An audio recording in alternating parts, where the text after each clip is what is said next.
The Epic of Gilgamesh.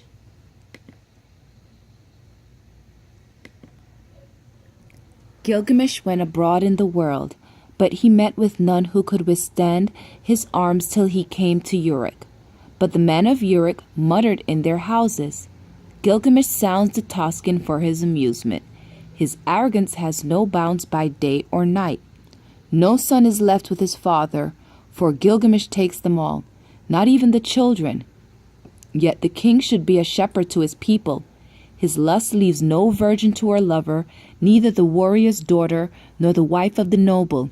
Yet this is the shepherd of the city, wise, calmly, and resolute. The gods heard their lament.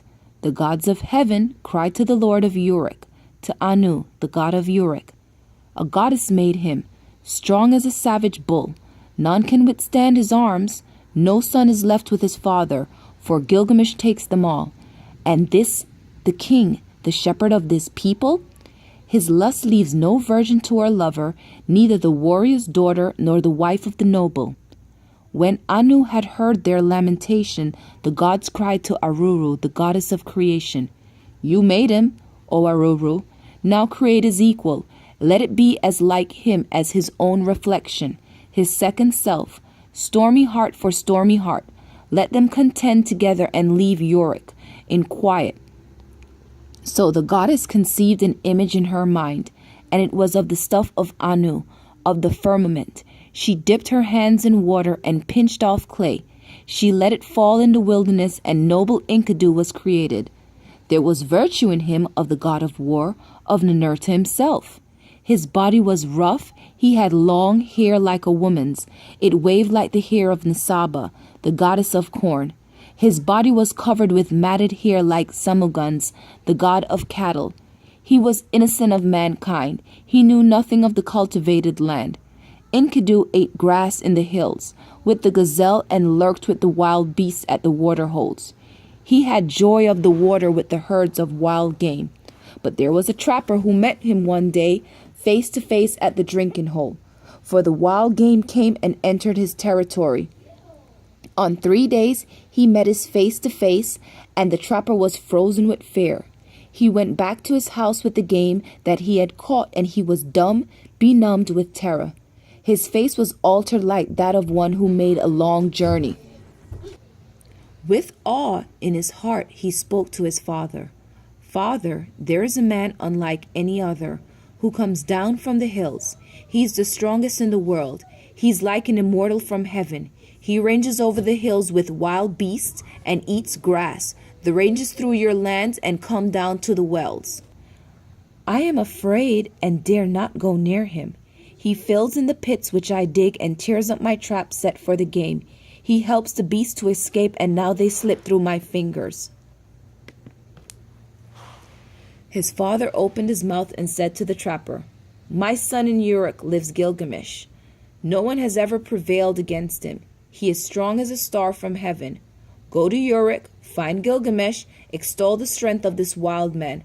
Ask him to give you a harlot, a wanton from the temple of love. Return with her and let her woman's power overpower this man. When next he comes down to drink at the wells, she will be there, stripped naked, and when he sees her beckoning, he will embrace, and the wild beasts will reject him." So the trapper set out on his journey to Uruk and addressed himself to Gilgamesh, saying, "A man unlike any other is roaming now in the pastures. He's as strong as a star from heaven, and I'm afraid to approach him. He helps the wild game to escape. He fills in my pits and pulls up my traps." Gilgamesh said, "Trapper, go back, take with you a harlot, a child of pleasure. At the drinking hole she will strip, and when he sees her beckoning, he will embrace her, and the game of the wilderness will surely reject him." Now the trapper returned, taking the harlot with him. After 3 days' journey, they came to the drinking hole, and there they sat down. The harlot and the trapper sat facing one another and waiting for the game to come. For the first day and for the second day the two sat waiting, but on the third day the herds came. They came down to drink, and Enkidu was with them. The small wild creature of the plains were glad of the water, And Enkidu with them, who ate grass with the gazelle, was born in the hills. And she saw him, the savage man, come from far off in the hills. The trapper spoke to her, "There he is. Now, woman, make your breasts bare. Have no shame. Do not delay, but welcome his love. Let him see you naked. Let him possess your body. When he comes near, uncover yourself and lie with him. Teach him, the savage man, your woman's arts. For when he murmurs love to you, the wild beasts that share his life in the hills will reject him." She was not ashamed to take him. She made herself naked and welcomed his eagerness. As he laid on her murmuring love, she taught him the woman's art. For 6 days and 7 nights they lay together, for Enkidu had forgotten his home in the hills. But when he was satisfied, he went back to the wild beasts.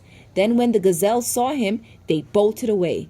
When the wild creatures saw him, they fled. Enkidu would have followed, but his body was bound as though with a cord.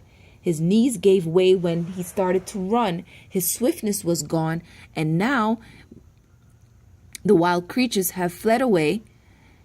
Enkidu was grown weak, for wisdom was in him, and the thoughts of a man were in his heart. So he returned and sat down at the woman's feet and listened intently to what she said. "You are wise, Enkidu, and now you have become like a god. Why do you want to run wild with the beasts in the hill? Come with me. I will take you to strong wall Uruk, to the blessed temple of Ishtar and of Anu, of love and of heaven. There Gilgamesh lives, who is very strong, and like a wild bull he lords it over men." When she had spoken, Enkidu was pleased. He longed for a comrade, for one who would understand his heart.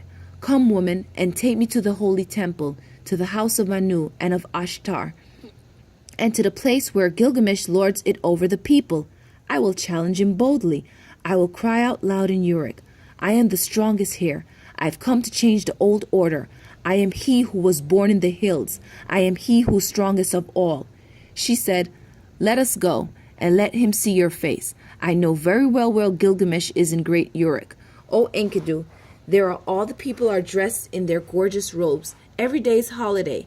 The young men, the girls are wonderful to see. How sweet they smell. All the great ones are rose from their beds.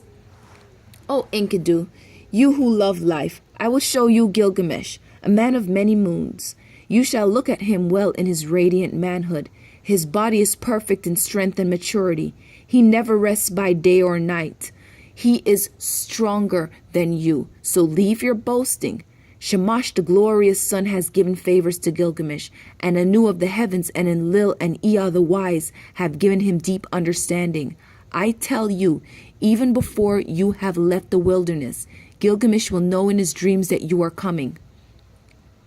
Now Gilgamesh got up to tell his dream to his mother, Ninsun, one of the wise gods. "Mother, last night I had a dream. I was full of joy. The young heroes were around me, and I walked through the night under the stars of the firmament. And one, a meter of the stuff of Anu, fell down from heaven. I tried to lift it, but it proved too heavy. All the people of Uruk came round to see it. The common people just and the noble thronged to kiss its feet, and to me its attraction was like the love of a woman. They helped me. I braced my forehead. I raised it with thongs and brought it to you, and you yourself pronounced it my brother." Then Ninsun, who was well beloved and wise, said to Gilgamesh, "This star of heaven which descended like a meteor from the sky, which you tried to lift, but found too heavy. When you tried to move it, would not budge, and so you brought it to my feet. I made it for you, a golden spur, and you were drawn as though to a woman. This is a strong comrade, the one who brings help to his friend in his need. He is the strongest of wild creatures, the stuff of Anu. Born in the grasslands, and the wild hills rear him. When you see him, you will be glad. You will love him as a woman, and he will never forsake you." This is the meaning of the dream.